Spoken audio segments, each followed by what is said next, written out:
What's up? I'm back. This segment talk about Christopher Nolan, DC, and the potential that they have to go toe to toe with Marvel.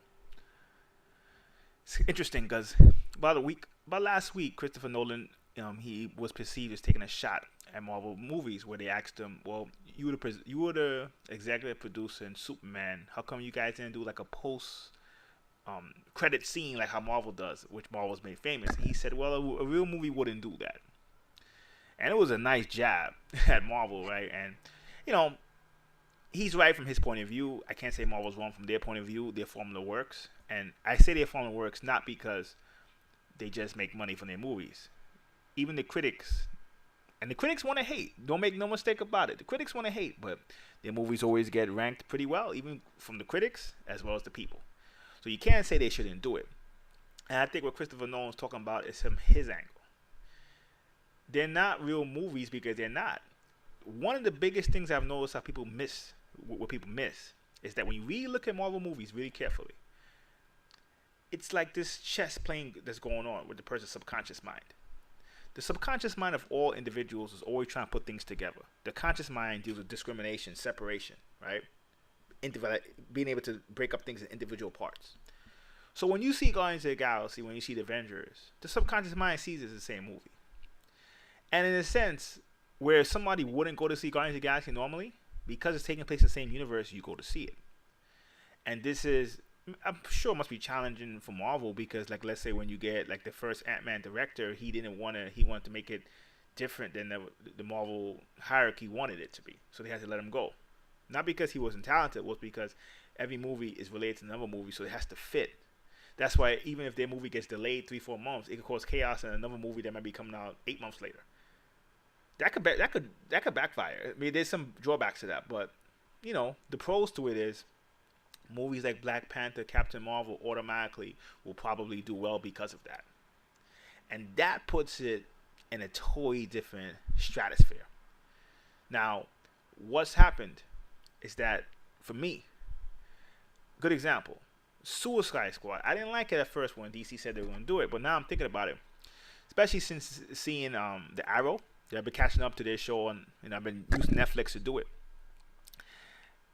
DC has the villains, and when you see Marvel put in Civil War, right, and rushing Civil War, really, realistically, why? Because they have no villains. To be honest, outside of Thanos, when that Infinity Gauntlet comes, which is gonna be mega, it's gonna be huge. They don't really have. I mean, they don't really have the villains. To be honest, DC has an endless amount of villains. Even doing Harley Quinn, people don't really realize she started on the anime and then they put it in the comics. One thing people are gonna realize, because I'm gonna do some stuff here that's just comic books, and I'm gonna do more from DC's angle. I'm admit I'm more of a Marvel person, and I refused to make videos on Marvel comics unless it's tied into the movies, because Marvel comics since 2005 has been pure garbage. Refused to. Black Captain America, Muslim. I forgot which character was a Muslim girl. It's just too much. You could just see. See some new one now. Thanos versus the Hulk. It's just too much. It's just garbage. People used to call it fast food. I actually think their comics are worse than McDonald's. So I refuse to cover their comics at this point. Modern comics, right? From like this going on in the present. DC, very good stories, comic wise. The problem, from my perspective, that DC is having, and DC fans, because I go on the internet and I see DC fans and stuff like that, and I expect you're a DC fan, you're a Marvel fan. Look at this. Look at this. I'm a Marvel fan, even though I do read DC as well, and I could actually see how DC could get back in the game. There's no emotion to it, right? There's no emotion to it. I actually think we need both of them to be good, because I do think there's a segment of the population that's very anti-comic and anti-science fiction, and both Marvel and DC being big make each other better. So we need them both to be good, in my opinion. So I would never get into fighting about who's better at this point, to be honest, when it comes to movies. But I do admit, DC fans have to stop enabling DC. And when I say enable them when it comes to their movies, a lot of the because so for some people, for some critics, right, they may be anti-comic book, but some it's anti-Marvel in the sense where, as a studio, Marvel could really say right now, as a studio, they're the most successful studio in history. You'd almost never read that sometimes when I read up on the stuff online. Not that they get overt hate, but I read an article where it said Marvel's winning the movie war, but DC's winning the TV war. So if you want to say who's winning, it's not easy. It's not easy to see who's winning. That is ludicrous. Let me say it again. That is ludicrous. As much as Gotham is good, Flash is good. Arrow's the best to me. Constantine, I haven't watched it yet, but I'm gonna catch up to it this week. As much as all those TV shows are good, none of their TV shows is The Walking Dead. The only way you can compare a TV show to a movie is if it's Walking Dead, Game of Thrones big. None of their TV shows even close to that. So I think people, that's a form of enabling. No matter what, even their movies, it's funny, even if they got to the Game of Thrones or Walking Dead, I wasn't sure if you would be able to do it, but I give you this. It's easier than to compare it. I'm not going to lie. Should they make Walking Dead into a movie? I don't think so. I think that they're racking it up as a TV show and they should just continue. Right? But you got to stop enabling them. At the end of the day, they're both run by corporations, but Marvel is still run like a fanboy would run it.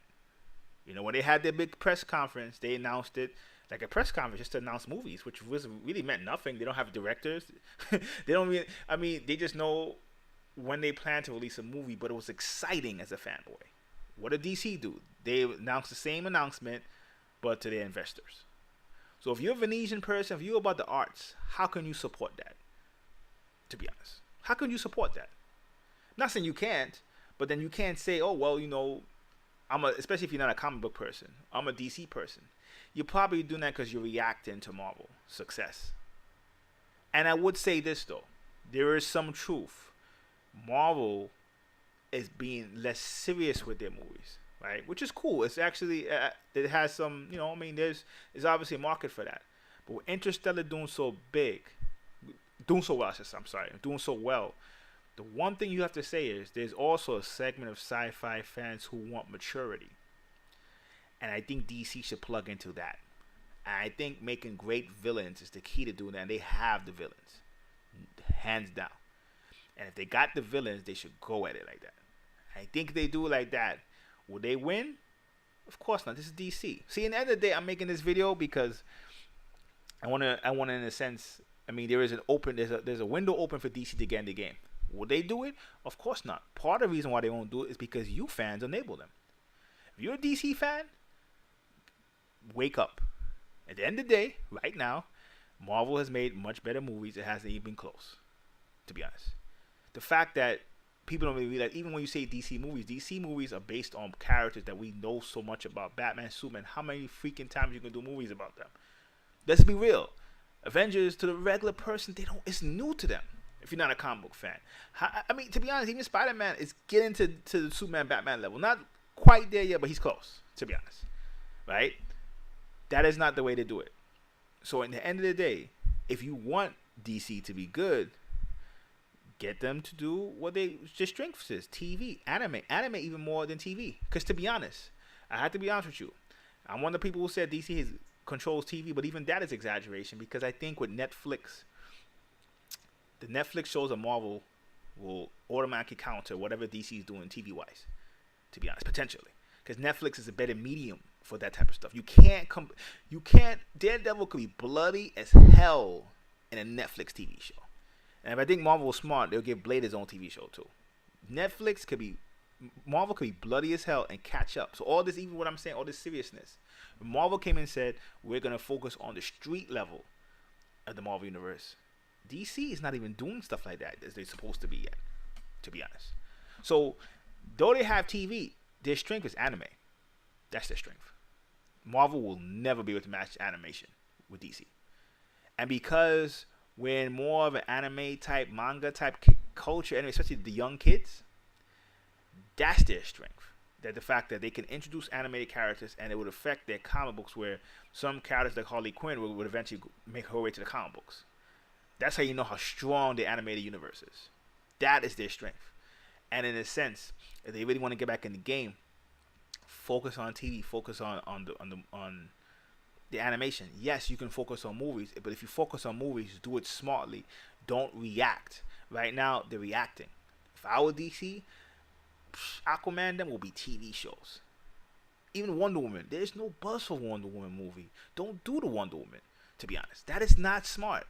But they're reacting, and part of it is because their fans are the way their fans are too. Their fans enable them. Even see what people don't really realize, and this is what the DC's had to realize. You got to understand the psychology of people. People naturally gonna, if one person is winning, they're gonna root for the next person. But you don't pay attention to people like that because that person, that also individual, is not really real fans either.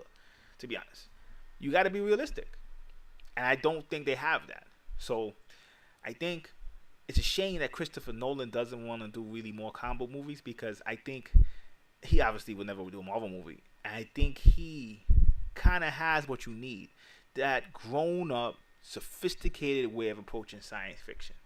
Because sci-fi doesn't get the respect because of how the writers have conducted themselves. If you're a fan of regular literature, science fiction literature is weak, and comic book literature is even weaker if you hold up in terms of standards of Edgar Allan Poe, real literature, real writers, real poets.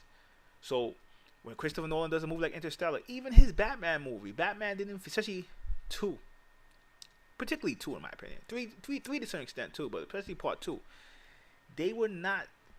A lot of people who didn't like science, who didn't like comic books, liked that movie because it was grown up, it was mature, it was fresh. So I think DC has to follow that model and don't get reactive. To be patient. Marvel doesn't have the characters to withstand a long-term war with DC if DC was smart. Now, will DC do it? Of course not. Will Batman vs Superman suck?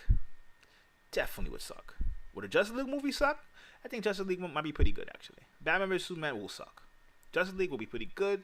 Wonder Woman will be a total disaster. Aquaman, bigger disaster.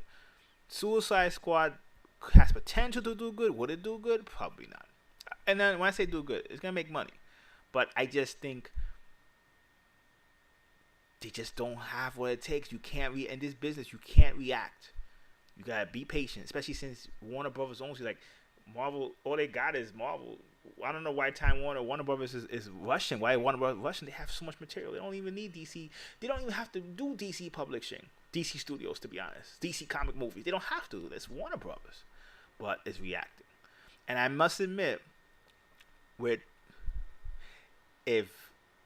I still have my doubts, but if Black Panther, Captain Marvel do somewhat, Doctor Strange do somewhat good, it's gonna just make it worse. DC is gonna go in full reaction mode. But the thing is, you can't react and then say, well, let's make movies about our lesser characters when you're already setting things up wrong. You're already setting up Justice League and Batman vs Superman wrong. So I already know you're going to get the minor characters wrong, to be honest. So, you're a DC fan, and I see you guys on the internet, be realistic. Marvel right now is kicking your ass in terms of making movies. Will it stay like that? No. But you have to be realistic. You got the comic books, like I said. You ain't gonna never see a Marvel present comic book storyline on this channel. That's pure garbage. But the fans are the ones that really push this. When you look at Marvel, they pay attention to fans' reaction.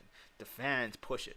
So if you be smarter, DC fans, you might be able to snap the sockets in someone's head in DC Studios, Warner Brothers Studios rather, and they might put better material out. Will it happen? Probably not. Till next time. Peace.